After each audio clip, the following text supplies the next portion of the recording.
Today brought quarter two earnings numbers, and I'm bringing you all the juicy tidbits from the earnings call. There's a lot to discuss, so let's get to it. Here are your Tesla tidbits for August 3rd, 2016. There's a ton to break down, so I'm going to cover it on a section-by-section basis to get everything grouped together. If you listen to the call, most of this info is sprinkled throughout the call. I've just logistically assembled it to bring out the most salient bits.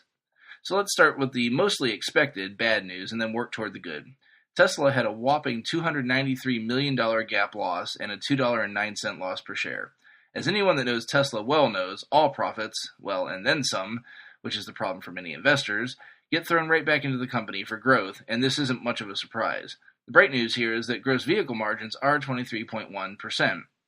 So for the folks out there that say that the cars aren't profitable, they literally don't know what they're talking about. GAAP and non-GAAP earnings should begin to be coming closer together due to the cancellation of the residual value guarantee on cars purchased after July 1st. And this allows the full value of the sale to be booked instead of having to have it deferred to ensure that the value guarantee can be satisfied. Elon stated that Tesla would actually be profitable in Q3 if it weren't for the small detail called the Model 3 CapEx ramp. Speaking of CapEx, a question was raised on if the Gigafactory ramp up to being triple the original expectation would require significant CapEx. The response came that many of the improvements that they are seeing in efficiency were coming from increasing the density of the factory. Moving on to Solar City, which is obviously a hot topic in the Tesla world, the Tesla power products and the inverter technology going into it, Tesla will be doing an integrated inverter for the solar panels. Elon said that it would be tough to have an integrated product without it, and it would be integrated into one simple system, just like the car. So you plug the car in, you have an inverter in the car, and then you have power in the car. Same idea. You have the solar power providing the input, we have the inverter that translates it into the battery, and you have battery to provide the electricity if and when you need it. Speaking of the batteries in the home and stationary storage, right now they are heavily engineering and production constrained right now, though Elon expects exponential growth in this area come quarter 4 this year or quarter 1 next year.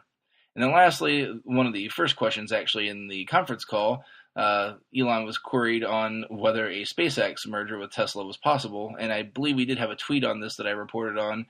There is not a strong rationale to combine the two companies, according to Elon. Next up, we have a couple of the topics from the Master Plan Part 2. First, the ride-sharing capability.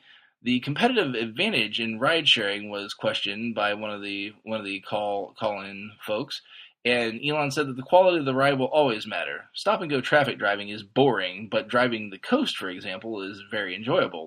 Cars won't become some boring utility, he said.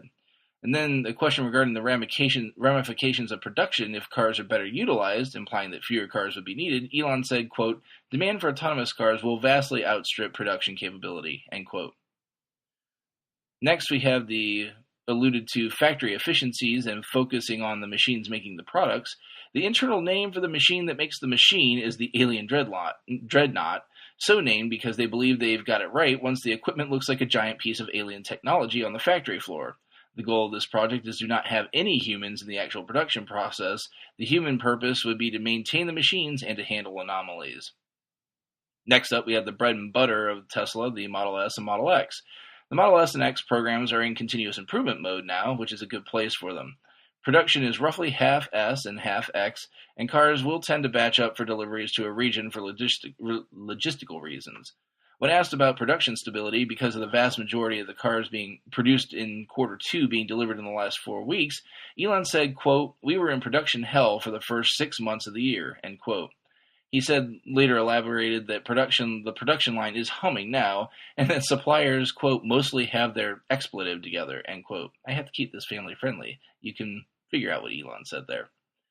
He also said, quote, "I have a whole lot of mental scar tissue from the first 6 months of the year," end quote. And then he also did speak to the improving efficiency of the assembly line, saying, quote, "Almost every week we see an improvement in labor hours per car," end quote. On Model S, demand for quarter 2 into quarter 3, they've seen year-over-year growth at the end of Q2, heading into Q3, double-digit growth in the U.S. and China. Model S60 actually came about via customer demand. Reservation holders said they'd like to be in a Tesla sooner if only there were a lower cost option, and they moved on that. The average Model S 60 kilowatt hour car cost is over $80,000, which was a surprise to me, considering the base prices in the mid 60s before the incentives. On the profitability of these cars, again, as you've basically seen, the profitability is coming from the car being optioned up. The car has about a 15 to 20% gross margin initially, but they are anticipating that many people are going to enable that extra range, and as that happens, this obviously goes up. Gross margins are expected to be starting in the mid-20s if that happens in large numbers. On to the future of the company, at least the near future, Model 3. First off, they're sticking very hard to that 373,000 number as the number of Model 3 reservations. They said the overwhelming focus of the company is on Model 3, then followed by full autonomy as the top priorities in the company. Anything that would have a heavy capital impact is going to be postponed until after Model 3 is ramped. That was good news for investors. We do actually have some production equipment already online for Model 3 in the stamping and paint facilities, so that's, I would assume, ahead of schedule, considering pencils down only just recently happened. And then speaking to his July 1st, 2017 deadline to begin full production, Elon said that suppliers and teams that fall short of that deadline will have some stiff consequences. Suppliers will be absolutely cut out, and teams will be reorganized. The date was meant to be a private date, but is only public because Elon felt it was impossible to keep quiet. He then said that if anyone had a better suggestion on how he should have handled it, he'd love to hear it. And then lastly, on the Model 3 front, Elon reiterated that the priority vehicle development after Model 3 is Model Y, aka the compact SUV. Sorry, Roadster folks. Lastly, we have the autonomy subject, and we had some interesting stuff in this section.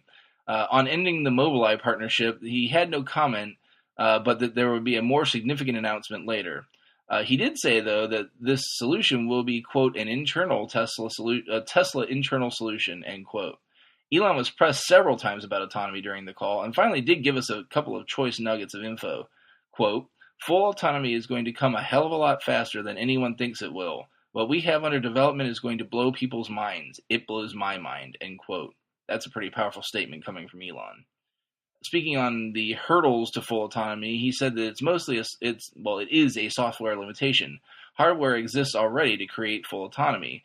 Creating an advanced, quote, narrow AI, end quote, is the key, in that it can't take over the world, but is really good at driving a car. Part of what Tesla has already recognized is a need for a higher resolution mapping to make full autonomy possible. And this was alluded to in the update by a caller calling in, but no update was offered regarding that proprietary mapping initiative to do this. However, they are in progress of building it and making very good progress doing so, according to Elon. It was a very informative call. I think we got some great information to obsess over until the next earnings call or the next Tesla event anyhow. I hope my summary of information was both informative and non-sleep inducing. The source of info for this show was the Tesla earnings call and Q2 investor update letter, which can be found at ir.tesla.com. If you find value in the show, please consider sending a buck or two my way and support the podcast at patreon.com/Tesla Tidbits. Any and all support will go directly to my Model 3 fund and is most appreciated. Thanks as usual to my super patron John Walthour for his support. If you have no extra bucks for me, no worries. Your support through positive reviews, likes, and subscriptions on YouTube, iTunes, and Google Play are equally important, as well as spreading the word of the show to other Tesla lovers. If you have questions or feedback for me, you can reach me via email by messaging podcast@teslatidbits.com or on Twitter @TeslaTidbits. That was a long one, guys. That's it for today. I'll see you back here tomorrow. Until then, keep it charged and hit the road.